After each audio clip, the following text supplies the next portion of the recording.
Wysteria, energy, twister.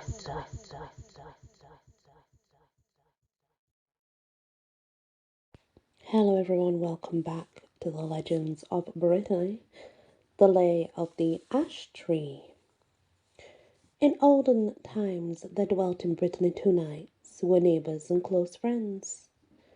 Both were married, and one was the father of twin sons, one of whom he christened by the name of his friend.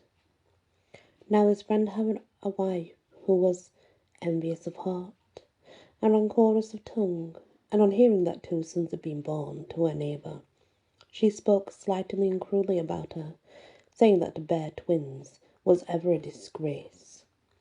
Her evil words were spread abroad, and at last, as a result of a malicious speech, the good lady's husband himself began to doubt and suspect the wife, who had never for a moment given him the least occasion to do so. Strangely enough, within the year, two daughters were born to the lady of the slanderous tongue, who now deeply lamented the wrong she had done, but all to no purpose, fearful of the gossip which she thought would come at the event of occasion. She gave one of the children to a faithful handmaiden, with directions that it should be laid on the steps of a church, where it might be picked up as a foundling and nourished by some stranger. The babe was wrapped in a linen cloth, which again was coloured with a beautiful piece of red silk that the lady's husband had purchased in the East, and a handsome ring engraved with the family's insignia and set with the garnets was bound to the infant's arm with silk and lace. When the child had thus been attired, the damsel took it and carried it away for many miles into the country, until at last she came to a city where there was a large and fair abbey.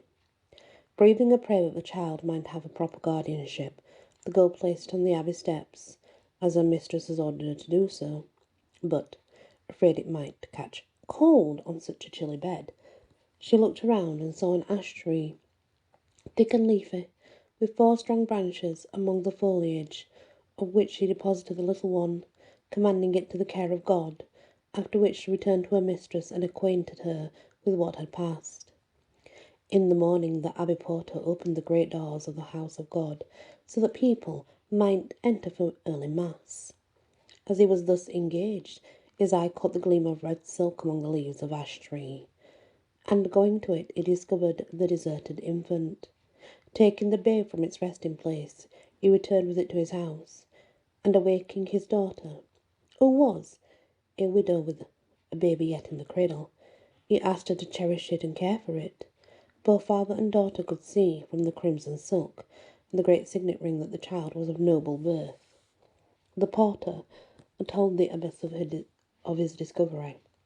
She requested him to bring the child to her, dressed precisely as it had been found. On beholding the infant, a great compassion was aroused in the breast of the holy woman, who resolved to bring up the child herself, calling her niece, and since she was taken from the ash, giving her the name of Britanny. Britanny grew up one of the fairest damsels in Brittany. She was frank in manner, yet modest and discreet in bearing and speech. At Dol, where, as we have read, there is a great menhir and other prehistoric monuments, there lived a lord called Buron, who, hearing reports of Britanny's beauty and sweetness, greatly desired to behold her. Riding home from a tournament, he passed near the convent, and, alighting there, paid his respects to the abbess, and begged that he might see her niece. Burrowed at once fell in love with the maiden, and in order to gain favour with the abbess, bestowed great riches upon the establishment over which she presided, requesting in return that he might be permitted to occupy a small apartment in the abbey, should he chance to be in the neighbourhood. In this way he frequently saw and spoke with Free, who, in turn, fell in love with him. He persuaded her to fly with him to his castle, taking with her the silken cloth and ring which she had been found.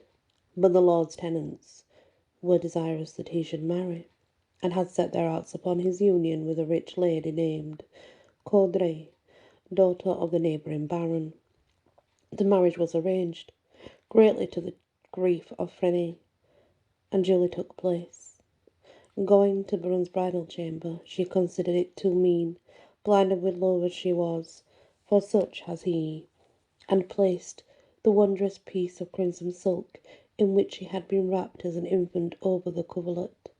Presently the bride's mother entered the bridal chamber in order to see that all was fitting for her daughter's reception there. Gazing at the crimson coverlet, she recognized that it was which she had wrapped her infant daughter. She anxiously inquired to whom it belonged, and was told it was Phryne's. Going to the damsel, she questioned her as to where she had obtained the silk, and was told by Phryne that the abbess had given it to her along with a ring which had been found upon her when, as an infant, she had been discovered within the branches of the ash tree. The mother asked anxiously to see the ring, and on beholding it told Phryne of their relationship, which at the same time confessed to her husband, the Baron.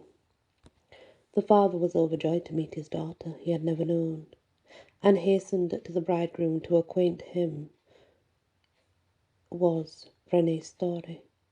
Great joy had Baron, and the archbishop who had joined him to Coudray gave counsel that they should be parted according the rites of church, and the Baron should marry Phryne. This was accordingly done, and when Phryne's parents returned to their own domain, they found another husband for Coudray.